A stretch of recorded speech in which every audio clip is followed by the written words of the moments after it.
Hi hello வணக்கம் மக்களே. இது உங்கள் மல்டி தமிழ் சேனல். இந்த வீடியோவில் நம்ம எதை பற்றி பார்க்க போகிறோம் அப்படின்னு பார்த்தீங்கன்னா, டியூட் படத்தை பற்றி தான் பார்க்க போகிறோம். இந்த படத்தோட ஒன்லைன் ஸ்டோரி என்னன்னு பார்த்தீங்கன்னா, தான் விரும்பின ஒரு பொண்ணு இன்னொருத்தனை விரும்பினான்னு தெரிஞ்சதுக்கப்புறமா அவங்களோட சேர்த்து வைக்க ஹீரோ பண்ணுற வேலை தான் இந்த படம். கடந்த 2 நாளாக சோஷியல் மீடியாவில் நீங்கள் பார்த்துருப்பீங்க. இந்த படம் வந்து 2K கிட்ஸோட பூவே உனக்காகன்னு சொல்கிறாங்க, ஷாஜகான்னு சொல்கிறாங்க, பூவேலின்னு சொல்கிறாங்க. பட் எனக்கு இந்த படம் என்ன தோணுச்சு அப்படின்னு பார்த்தீங்கன்னா, விஜய் டிவியில் ஒளிபரப்பான சரவணன் மீனாட்சி சீசன் 2வோட ஒரு பர்டிகுலர் ஸ்டோரி பிளாட் தான் இந்த படத்தோட இன்ஸ்பிரேஷன் நான் சொல்லுவேன்.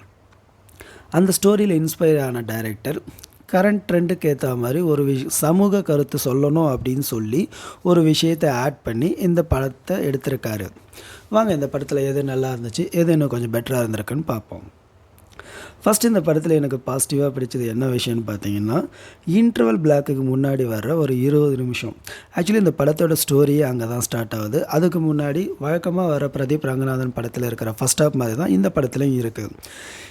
அதெல்லாம் வந்து இந்த கால ஜென்ஸி கிட்ஸுக்கு பிடிக்குமோ என்னவோ, பிடிச்சிருக்கு தான் நினைக்கிறேன். ஏன்னா அந்த படத்தோட அதிகாரப்பூர்வ வசூலை வந்து அறிவிச்சிருக்காங்க 22 கோடின்னு சொல்லிட்டு. ஸோ கண்டிப்பாக யூத்துக்கு பிடிச்ச மாதிரி இருந்ததுனால தான் அந்த வசூல் வந்திருக்கு. ஸோ அதுக்கேற்ற மாதிரி தான் ஃபஸ்ட் ஹாஃப்மே இருக்குது. பட் எனக்கு பெருசாக இம்ப்ரெஸ்ஸாக இல்லை. ஆனால் இன்டர்வலுக்கு முன்னாடி வர அந்த 20 நிமிஷம் இன்டர்வல் பிளாக் ரெண்டுமே வந்து ரொம்ப நல்லா இருந்துச்சு. செகண்ட் ஹாஃப் எப்படி கொண்டு போகிறாங்க அப்படின்னு யோசிக்க வச்சுது. சரிடா பேசிகிட்ருக்கே, ஸ்டோரி என்னன்னு சொல்லணும் அப்படின்னு விருப்பப்பட்டீங்கன்னா சீரியல் பார்த்துருப்பீங்கன்னு நினைக்கிறேன்.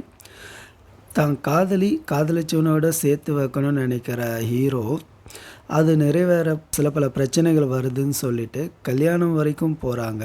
அந்த இன்டர்வல் பிளாக்கை ரொம்ப கன்வின்சிங்காக பண்ணது வந்து டைரக்டரோட புத்திசாலித்தனம் தெரிஞ்சுது. ஏண்டானா அந்த சீரியலில் இருக்கிற ஸ்டோரியை அந்த சீரியல் மாதிரி எடுக்காமல் ஜனங்க எப்படி ஏற்றுக்குவாங்க அப்படின்னு சொல்லி யோசித்து கரெக்டாக ஒரு விஷயம் ஆட் பண்ணியிருக்காரு. அது ரொம்ப கன்வின்சிங்காகவே இருந்துச்சு. ஹானர் கில்லிங்கை மையமாக வச்சு அந்த இன்ட்ரோல் பிளாக்கை ஸ்டேஜ் பண்ண விதம் ரொம்ப ரொம்ப நல்லா இருந்துச்சு. செகண்ட் ஹாஃப் எப்படி கொண்டு போகிறாங்க அப்படின்னு யோசிக்க வச்சது. செகண்ட் ஹாஃப் ஆரம்பித்து ஒரு 30 மினிட்ஸ் ரொம்ப நல்லாவே போச்சு. ஸ்க்ரீன் பிளேவுமே ரொம்ப நல்லா இருந்தது. செகண்ட் ஹாஃபில் வர்ற அந்த 30 மினிட்ஸ் ரொம்பவே நல்லா இருந்துச்சு. டைரக்டரோட டச் அங்கங்கே தெரிஞ்சது. ஹீரோ சமாளிக்கிற அந்த ஒவ்வொரு சீனுமே வந்து ரொம்ப நல்லாவே பண்ணியிருந்தாங்க. நிறைய பேர் சொல்கிறாங்க பிரதீப் ரங்கநாதன் வந்து தனுஷ் மாதிரி நடிக்கிறாரு அப்படின்ட்டு. பட் எனக்கு பார்க்குறப்ப பிரபுதேவாவோட சாயல் தான் தோணுச்சு. சரி, இந்த 50 மினிட்ஸ் கழிச்சு வேறு ஏதாச்சும் நல்லா இருக்கு அப்படின்னு யோசிச்சோம்னா, சரத்குமார் சாரோட பர்ஃபார்மன்ஸ் ரொம்பவே நல்லா இருந்துச்சு.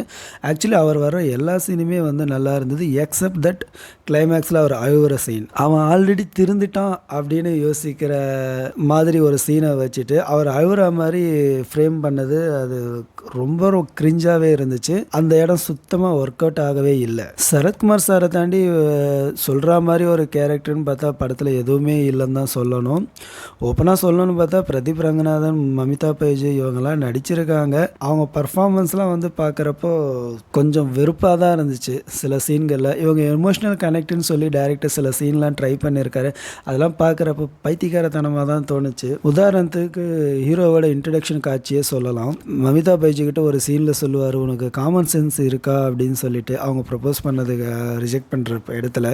பட் ஆனால் ஹீரோவோட இன்ட்ரடக்ஷன் சீன்லேயே அந்த காமன் சென்ஸ் அவருக்கு இருக்கான்னு தான் நமக்கு புரியல. ஏண்டான்னா அவங்களுக்கு கல்யாணம் நடக்க போதுன்னு தெரியுது, தன்னை விரும்பலை வெறுத்துட்டா அப்படின்னு நினைக்கிற ஒரு பொண்ணை கல்யாண மண்டபத்திலே போய் டார்ச்சர் பண்ண நினைக்கிறது எந்த காமன் சென்ஸ்னு எனக்குமே புரியல. அதை அவர் ஃபீல் பண்ணதாவ எந்த சீன்லையும் காட்டாமல் டைரெக்டாக மமிதா பைஜி ப்ரப்போஸ் பண்ணதுக்கப்புறம் அவர் அவங்கக்கிட்ட பேசுகிற ஒரு சீனாக வச்சது வந்து சுத்தமாக மேபி காமன் ஆடியன்ஸாக எனக்கு பிடிக்கல. இவங்க ஃப்ரெண்டாக பழகிறப்பே தெரியுது கண்டிப்பாக மேபி இவங்களுக்குள்ள யாரோ ஒருத்தர் ப்ரப்போஸ் பண்ண போகிறாங்கன்னு தெரிய வருது.